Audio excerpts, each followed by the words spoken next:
Today, we are going to review the latest WCIS enhancement, Defendant Employer and Insurer Search when filing a petition.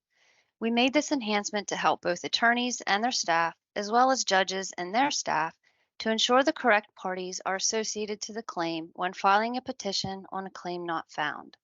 But as a reminder, attorneys should always enter an appearance and search for an existing claim prior to selecting to file on a claim not found.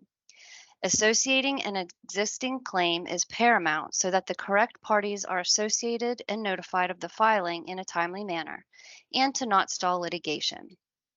Assuming there is no existing claim to be found in WCIS, let's dive into filing a petition on a claim not found so you can see what's changed.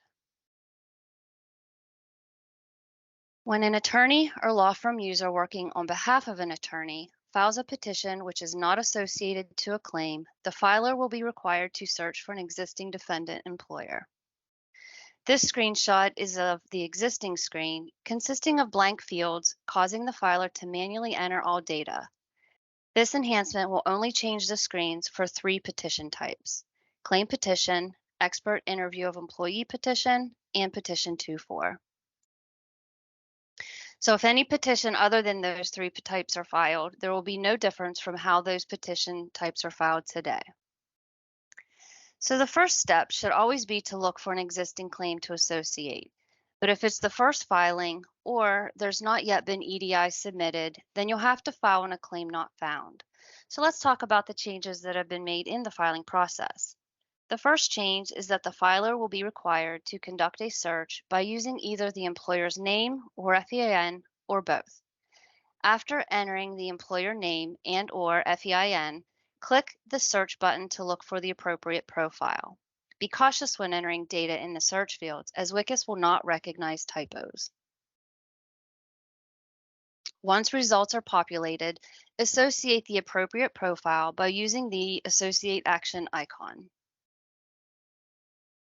The pertinent information from the selected employer's profile will populate into the fields as read only. If you like what you see, click Continue to associate this employer with the new claim. If you want to associate a different employer, simply scroll to the top of the screen to see the search results to choose a different option. However, if the correct defendant employer cannot be found, the submitter may press the Add New Defendant Employer button to enter details manually. Once all required details are entered, click Continue. And this moves us into the second part of the enhancement. After an employer profile is selected and associated, the next tab is Insurer Information. This is the current screen. All fields are blank, causing the filer to manually enter all required details, such as name and address.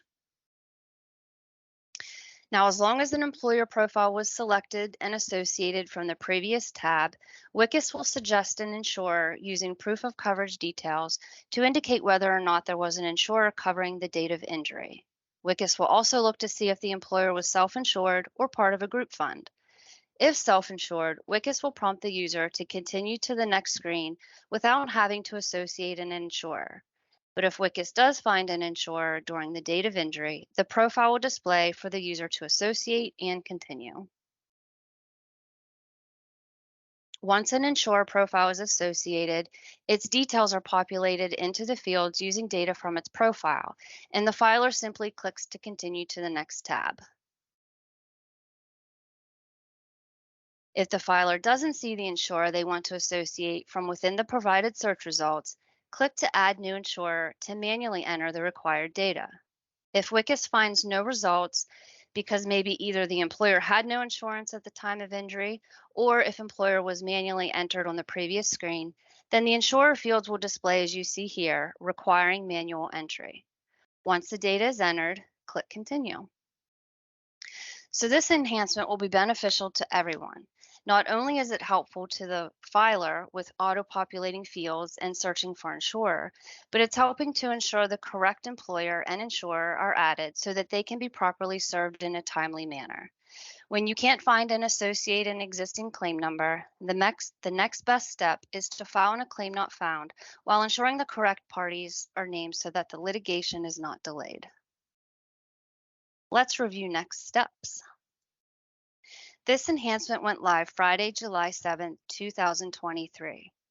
And as with all training materials we provide, please share this information with all WCIS users in your office.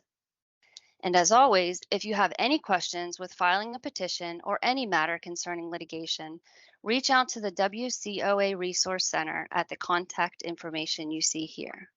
Thank you for participating in this session.